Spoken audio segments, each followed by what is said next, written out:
Okay, now then, this is the way this is going to go together. Just like this right here. This goes in there. This is here. So when I have it all together, I'll have it there, weld it, but what I have to do is this is going to go in that like that, and I'm going to have to, the thing's still hot.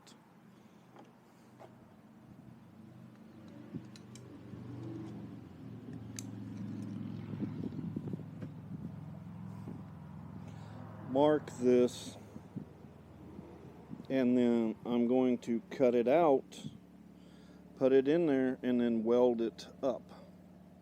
So this is, oh, I don't have, just a tad bit longer so I can get a little bit on both sides. I don't think it'll hurt. So let me put this back over here.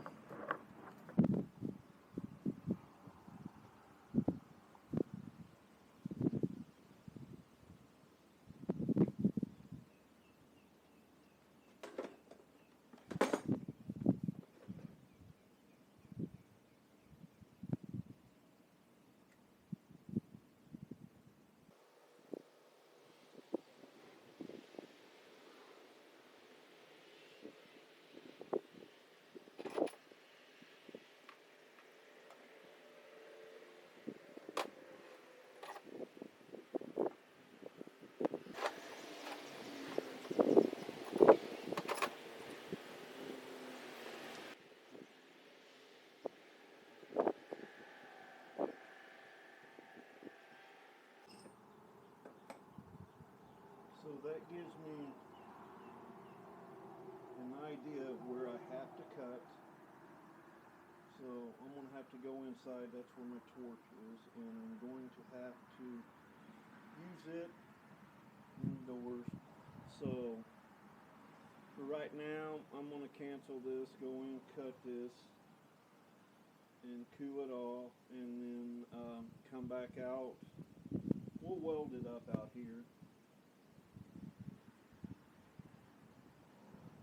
It's no big thing, but this will go in it.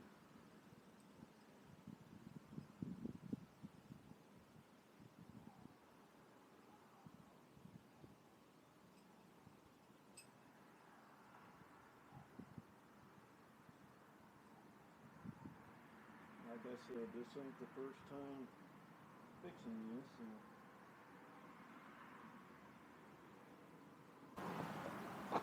Okay, I'm outside now.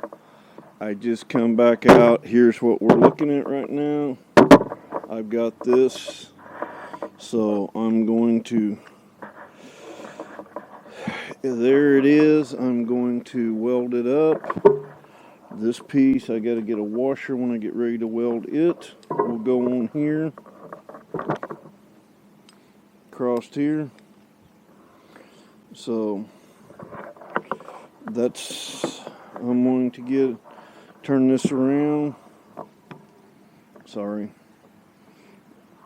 To where I can tack this in. And I'm going to start welding it. So let me get, I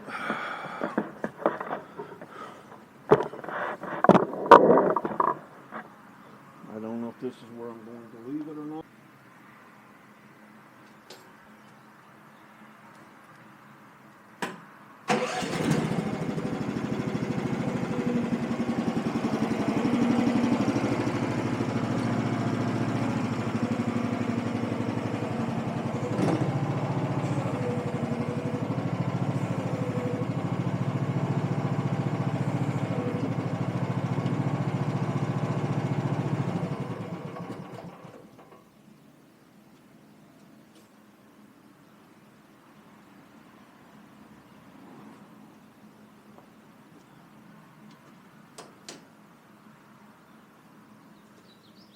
Worry about that in a minute. Okay.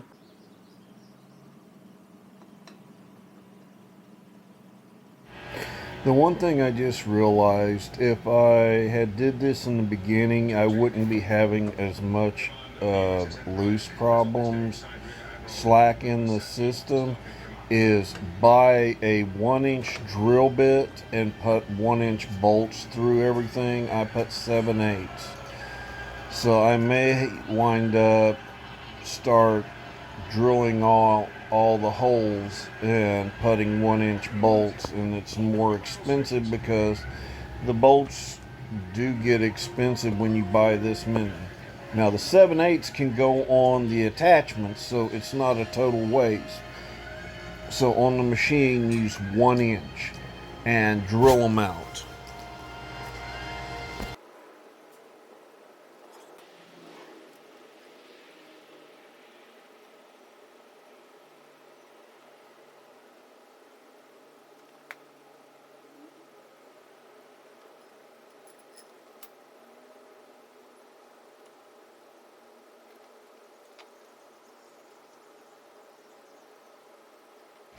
Sorry about the sun glare. I did not realize that it was coming through the camera as much as it is.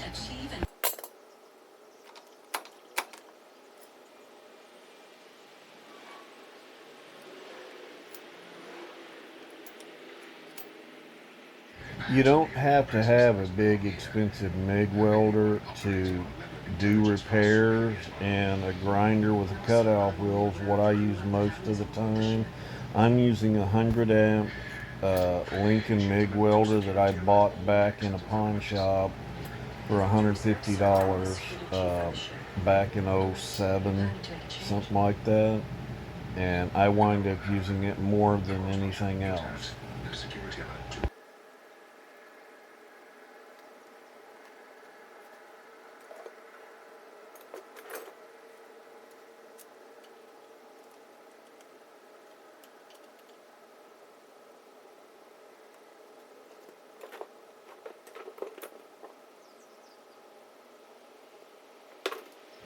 Make sure not to over tighten this bolt and strip it out, especially with the metrics, because they are not hard metal. That's what happened to mine.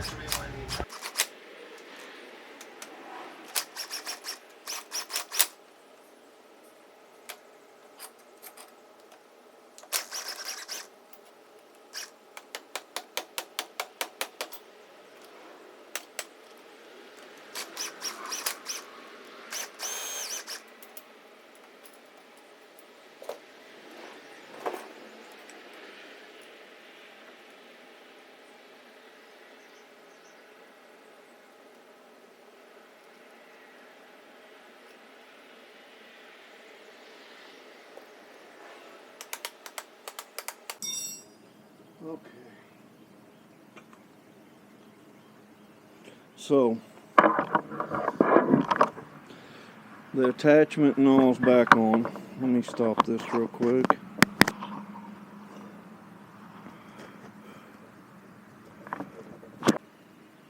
Okay.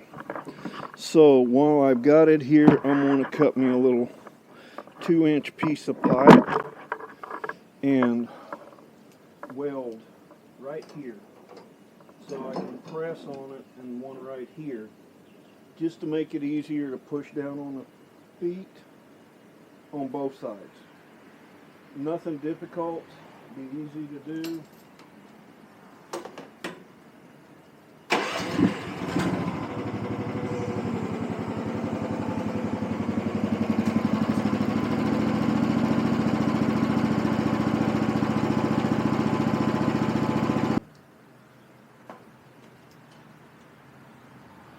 That won't take but a minute.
On a MIG welder, I want to make this comment.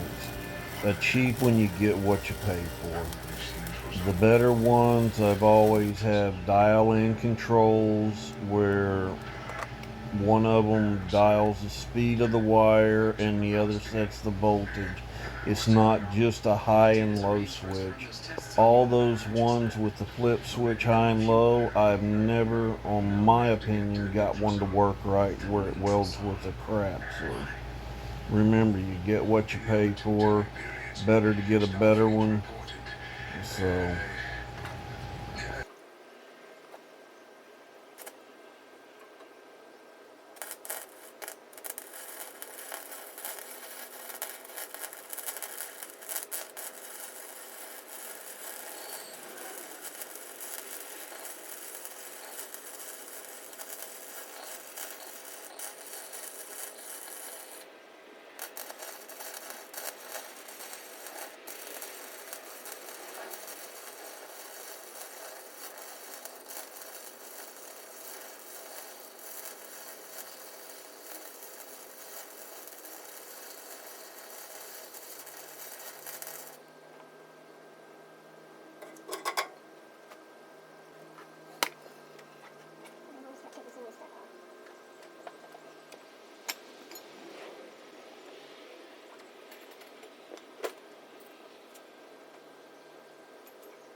Well, here's where we're at.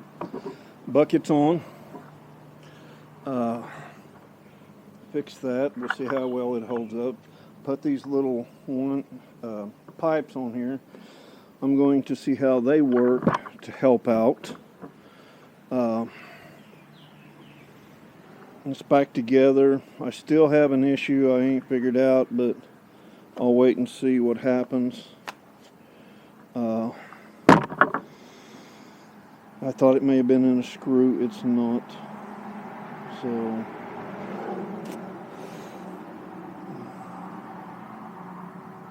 I don't know.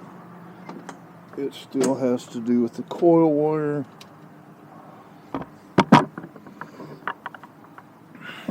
And things, but we'll see where we're at.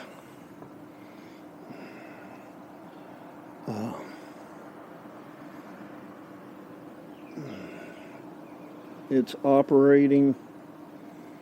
If it wasn't so hot right now, I would take and use the pedals and see how they work with the new little deals on them. Raises it up some. I may have to do some bending to get what I need. We will see.